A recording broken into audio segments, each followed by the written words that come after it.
미세먼지를 비롯한 도시의 환경 문제를 유발하는 요소들 중에 많은 부분을 차지하고 있는 게 자동차 부분입니다. 수송 부분이고요. 그 중에 이제 우리 가장 요즘 최근 이슈가 되고 있는 미세먼지 같은 경우에는 경유차가 더 특히 이제 문제로 지적받고 있습니다. 경유차 특유의 이제 더 오염물질을 많이 배출한다거나, 그리고 경유차에서 나오는 그러니까 대기 오염 물질 같은 경우에는 시민 건강에 더 유해한 이제 것들로 지적 많이 받고 있고 연구 결과들이 나오고 있는 중입니다. 그렇기 때문에 이제 경유차가 이제 그만 퇴출되어야 된다라는 이야기들이 국내뿐만 아니라 전 세계적으로 진행되고 있고요. 경유차뿐만 아니라 내연기관에 대한 퇴출들도 많이 이야기되고 있는 중입니다. 그렇기 때문에 이제 경유차들을 덜 타게 하고, 그다음에 많이 증가하고 있는 지금 경유 수를 줄이기 위한 대책들을 많이 이제 요구하고 있는 중입니다. 그런 것들 중 하나가 이제 최근 이슈가 되었던 5등급 차량에 대한 진입 금지라던가, 아니면 경유세를 인상한다라거나, 이런 부분들을 요구하고 있고, 그런 것들을 통해 정부나 지자체들, 그러니까 정부가 우리는 이제 경유차를 줄이겠다라고 하는 의지를 좀 보여야 된다라는 이야기를 하고 있습니다. 사실 그동안 클린 디젤이라고 하는 그 경유차를 활성화하는 정책으로 인해서 경유차들이 많이 늘어났고, 시민들도 그런 부분을 지적하고 있습니다. 예전 정부에서는 경유차들을 활성화시켰던 정책들을 진행하고 있는데, 이제 와서 미세먼지의 원인이라고 하면서 경유세를 인상하려고 하고 있냐라는 지적들이 많이 되고 있는데, 사실 그 부분들을 해소할 수 있는 방법들은 경유세를 인상하지 않는 그런 것들이 아니라 명확하게 설명하고 시민들을 설득하는 과정들을 갖춰야 된다고 생각하고 있습니다. 그러니까 휘발유차에 비해서 경유차가 월등히 많은 사회적 비용, 환경오염이나 이런 것들로 인한 사회적 비용들을 야기하고 있고, 그 다음에 미세먼지 문제 해결을 위해서는 경유차가 증가하는 상황 속에서 미세먼지 문제를 해결할 수는 없는 상황입니다. 그렇기 때문에 미세먼지를 많이 유발하는 경유차들을 줄일 수 있는 방법들을 내고, 그걸 통해서 장기적으로 우리는 어떻게 해서 경유차를 이제 없앨 것인가에 대한 명확한 로드맵을 마련해야 될 것이고요. 그 다음에 지금 많은 예산들을 투자하고 있는 전기차나 수소차를 보급하고 있는데, 그러니까 보급뿐만이 아니라 지금 있는 것들을 어떻게 줄일지에 대한 명확한 계획들도 같이 병행돼야 되는 부분입니다. 그래서 지금처럼 자동차를 늘리는 정책뿐만 아니라 자동차를 줄일 수 있는 정책도 함께, 대중교통이나 자전거 같은 그런 이용을 높일 수 있는 정책들을 통해서 자동차를 줄일 수 있는 정책도 함께 가야만이 우리가 진짜 정말 환경적인 교통이라고 하는 지속 가능한 교통들을 만들어 나갈 수 있습니다. 현재 생계를 위해서 쓰는, 여기서 어쩔 수 없이 쓰는 그런 분들도 있지 않을까, 그렇게 얘기하는 분들도 있고요. 근데 그런 경우에 자동차를 아예 어떤 식으로 줄여가는 방안으로 일단 생계 유지용을 사용하시는 분들, 사실 경유차 문제들이 많이 지적받으면서 가장 나오는 것들이 이제 생계형 경유차를 사용하시는 분들입니다. 1톤이나 이제 화물차들이 이제 경유차들이 많이 사용하기 때문에 그런 문제들이 많이 지적받고 있는데요. 근데 보면, 그러니까 둘 다 틀린 이야기는 아닙니다. 그러니까 경유차가 없어져야 되는 것도 맞고, 하지만 그 문제들을 해결하기 위해서 분명히 이제 생계형을 이용하고 있는 분들에 대한 대책들도 마련돼야 되는 부분이 있습니다. 근데 이제 두 개를 어떻게 선택하냐에 대한 것들보다는 두 개를 같이 가는 방향에서 어떻게 하면 그 과정들을 조금 시민들과 논의하고 설득하는 과정들 통해 만들어갈 수 있는지에 대한 협의들이 필요한데, 지금 같은 경우에는 이런 이야기들이 잘 되고 있지 않은 현실인 것 같습니다. 그런 게 아예 없어요. 그러니까 보면 그러니까 생계형이라고 하면 일단 전기차, 그러니까 소형이라고 해야 될까? 그러니까 1톤에 대한 전기 연료 전환이나 이런 과정들이 진행되고 있고, 그리고 DPF나 아니면 매연 저감 장치나 이런 것들을 지원하는 정부 정책들도 있는데, 그런 과정들이 그러니까 정확하게 명확하게 되어서, 그러니까 그런 뭔가 해소 불만이라고 해야 될까요? 시민들의 약간 논란들을 해소할 수 있는 방안들이 조금 명확하게 나와줘야만이 그런 정책들이 진행될 수 있을 것 같습니다. 그러니까 경유차를 퇴출한 자라고 하는 명확한 목표 하나를 가지고, 그 과정에서 아까 지적되어 왔다는 문제라고 하는 이제 생계형 경유차 문제. 그러니까 우리가 대안이 없기 때문에 이게 안 된다라고 하기보다는 대안들이 연구되고 있는 과정이기 때문에 그 대안들을 어떻게 풀어나갈 것인지, 유가보조금이라고 하는 지금은 이제 경유차를 많이 사용하는 이제 화물 트럭 운전자분들한테 보조되고 있는 유류 보조금이라고 해야 될까요? 그것들을 어떻게 하면 이제 다른 방향으로, 그러니까 그러니까 유가에 대한 보조금이 아니라 뭐 그 경제적인, 그러니까 생계에 대한 것들, 그 생계라고 해야 될까요? 그 생계, 그러니까 물류비를 현실화한다거나, 그러니까 그런 방식을 통해서 생계를 맞춰줄 수 있는 방향으로 돼야 된다고 생각합니다. 지금 같은 경우에는 그러니까 에너지를 사용하는 거에 있어서에 대한 금액을 주는 거기 때문에 그건 환경적인 측면에서 봤을 때는 조금 바뀌어야 될 필요가 있지 않나라고 생각하고 있습니다. 뭔가 좀 합리적인 그러한 방안을 찾기 위한 그런 공론화의 자리라든가 이런 것들이 한두 번이 해서 끝나는 게 아니라 지속적으로 진행을 되는.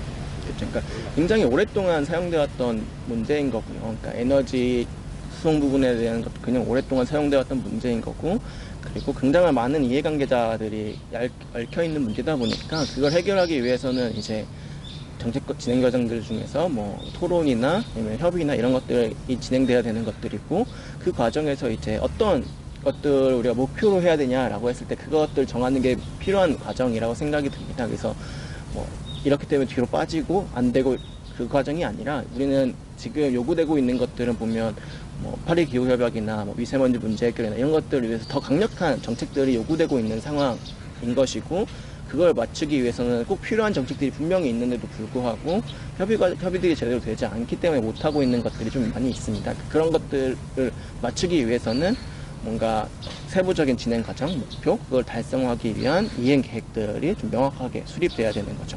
그 과정에서 이 화물차들을 운전하시는 분들을 어떻게 맞출 것이고, 생계를 어떻게 지원할 것이고, 그리고 그분들에 대한, 그러니까 지금 노후한 경유차, 그리고 생계형 경유차를 쓰시는 분들한테 어떻게 하면 연료의 전환, 그리고 그 연료의 전환들이 진행될 수 있을까에 대한 고민들이 좀 진행돼야 되는 거죠.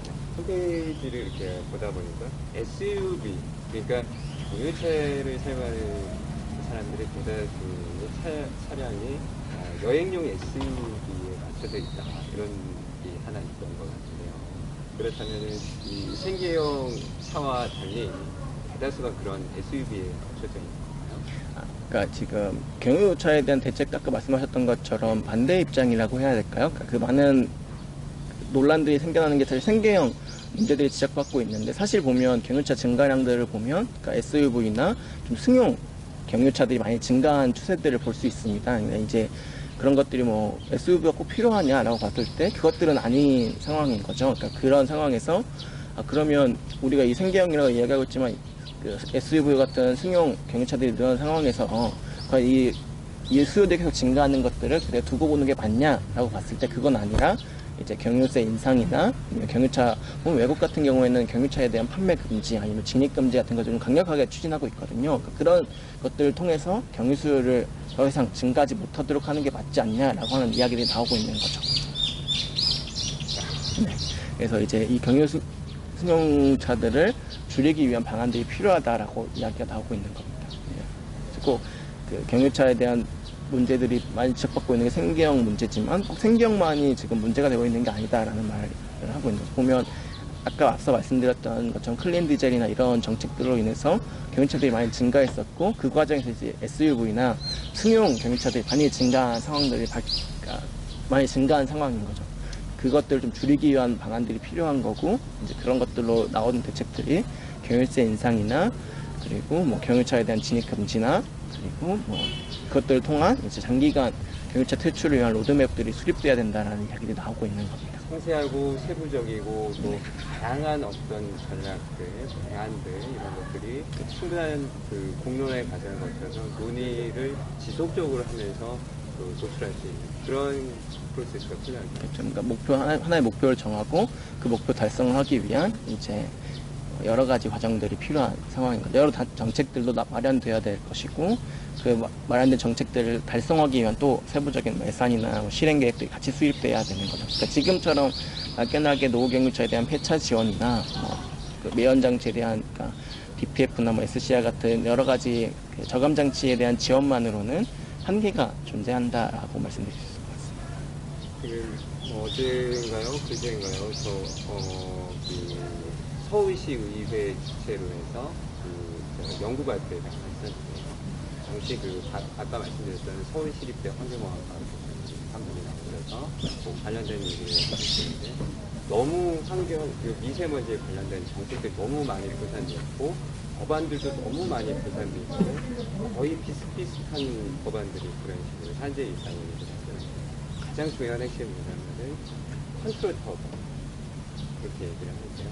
이 부분에 대해서는 어떤 생각이 그러니까 최근에 그런 지적들이 많이 나오고 있습니다. 국회 입법조사처 같은 경우에도 미세먼지 이슈가 되면서 다양한 중복적인 입법이나 아니면 컨트롤 타워 같은 것도 보면 최근에 이제 미세먼지 특별법이 발의되면서 미세먼지 특별위원회 그리고 반기문 유엔 전 사무총장을 위원장으로 한 국가기후환경회의 이런 여러 가지 이제 협의체들이 위원회나 이런 것들이 생기면서 하나로 모아지지 못하고 있다라는 지적들도 나오고 있고 그 다음에 중복되어 있는 조금 법안이나 정책들이 많이 나오고 있다는 지적들이 나왔습니다. 그러니까 그런 것처럼 사실 보면 미세먼지 정책들을 보면 핵심은 사실 미세먼지 배출원을 어떻게 줄여나갈 것인가에 대한 대책들 마련이 필요한 것이고 그것들을 관리하기 위한 하나의 이제 그 컨트롤 타워들이 필요한 상황인 거죠. 미세마을 오픈 커뮤니티 데이 같은 경우에는 7월 31일 날 이제 저희가 어떤 활동들을 하는지 안내 드리기 위한 자리입니다. 미세먼지 문제가 심각해지면서 정부의 정책, 국회의 노력, 그리고 그것뿐만 아니라 시민들도 함께 참여하고 시민들의 이제 실천과 생활에서 변화가 요구되고 있습니다. 그래서 그것들을 함께 하면서 시민 참여, 그리고 시민 실천들을 어떻게 하면 해낼 수 있을까에 대한 고민으로 시작된 프로그램입니다. 그래서 미세먼지 문제, 나부터 시작하는 미세먼지 문제에 대한 이야기를 해보자 라고 해서 시작했던 문제이고요. 그 다음에 어떻게 하면 이런 생활들을 바꿀 수 있을지, 어떻게 하면 환경을 위한 실천들을 할 수 있을지에 대한 고민들을 함께 나누기 위한 미세마을 먼지공장 프로그램의 첫 시작이라고 보시면 될 것 같습니다. 그래서 사실 미세먼지뿐만 아니라 기후변화, 플라스틱 문제 같은 것처럼 환경 오염들이 이제 우리 일상 깊숙이 들어오고 있습니다. 많이들 체감하고 있으시고요. 근데 그런 문제들이 단순 체감하는 것뿐만 아니라 내가 어떻게 하면 해결할 수 있을지에 대한 노력들도 함께 요구되고 있는 게 현재의 그 실상이라서 그런 것들을 이제 시민들과 함께 환경단체가 함께 하고자 이런 프로그램들을 준비하게 되었습니다. 네. 추가적으로 어떤 스태프가 하시고 싶은 말씀? 사실 미세먼지 이슈들이 많이 높아지면서 미세먼지에 대한 관심들이 많이 높아졌는데 그것들이 조금 미세먼지뿐만 아니라 미세먼지 해결도 같이 가야겠지만 그것뿐만 아니라 기후변화나 여러 대기오염 물질, 그때 주변에 있는 이제 환경 개선을 위한 것들로 많이 같이 관심을 가져주셨으면 더 큰 효과, 더 나은 이제 미래나 더 나은 나의 삶을 위한 활동이 되지 않을까 생각하고 있습니다. 그래서 관심 많이 가져주시고 함께 해주시길 기다리고 있겠습니다.